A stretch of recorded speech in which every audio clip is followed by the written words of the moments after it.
માં પ્રવાસીઓની પહેલી પસંદ બન્યું છે સ્ટેચ્યુ ઓફ યુનિટી। જી હા, ઉનાળુ વેકેશનમાં સ્ટેચ્યુ ઓફ યુનિટીનું આકર્ષણનું કેન્દ્ર તે સતત લોકો માટે રહ્યું છે।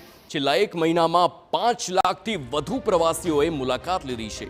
આ સંખ્યા ગત વર્ષના વેકેશન કરતાં 1 લાખ વધુ છે। વેકેશનના અંતિમ શનિવાર અને રવિવારે હજારોની સંખ્યામાં પ્રવાસીઓ આવ્યા।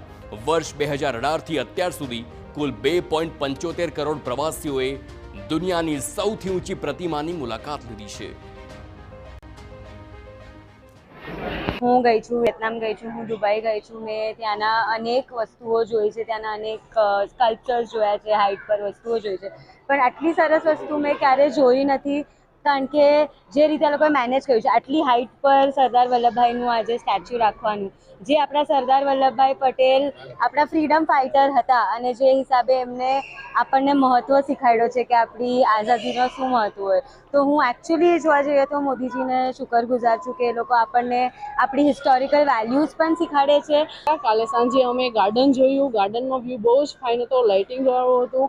બીજું અમે મ્યુઝિકલ ડેમ જોયો, જ્યાં મ્યુઝિકલ ડેમમાં બાળકોને મ્યુઝિક દેશભક્તિના સોંગ પર પહેલાં પાણી છે, પાણીમાં મ્યુઝિક ડાન્સ દેખાડ્યો, જે પણ બાળકોને અને અમને બધાને એન્જોય આપે તેવું, અને ઠંડી હવા હતી પાણીની અને બહુ મજા અને એન્જોયથી કર્યું।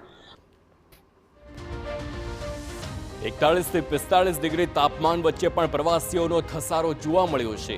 ગરમીથી પ્રવાસીઓને રક્ષણ આપવા માટે પ્રશાસન તરફથી વિશેષ વ્યવસ્થા કરવામાં આવી છે। સ્ટેચ્યુ ઓફ યુનિટી સત્તા મંડળ દ્વારા કેનોપી વોકવે, પીવાના પાણીની વ્યવસ્થા, એસી બસ અને એસી બસ સ્ટોપ, સ્પ્રિંકલર જેવી સુવિધાઓ ઉપલબ્ધ કરાવવામાં આવી છે। પ્રવાસીઓ ખૂબ બહોળી સંખ્યામાં સ્ટેચ્યુ અને તેની આસપાસે જે બધા એટ્રેક્શન્સ ડેવલપ કરવામાં આવ્યા છે, જેમાં ખાસ જંગલ safari, glow garden, valley of flowers, આરોગ્ય વન, તેના તરફ ખૂબ આકર્ષિત થઈ રહ્યા છે। ગાઈડેડ ટૂર્સ, પ્રવાસીઓની બસીસનો પણ ખૂબ સારો ઇનફ્લો આ વખતે છે।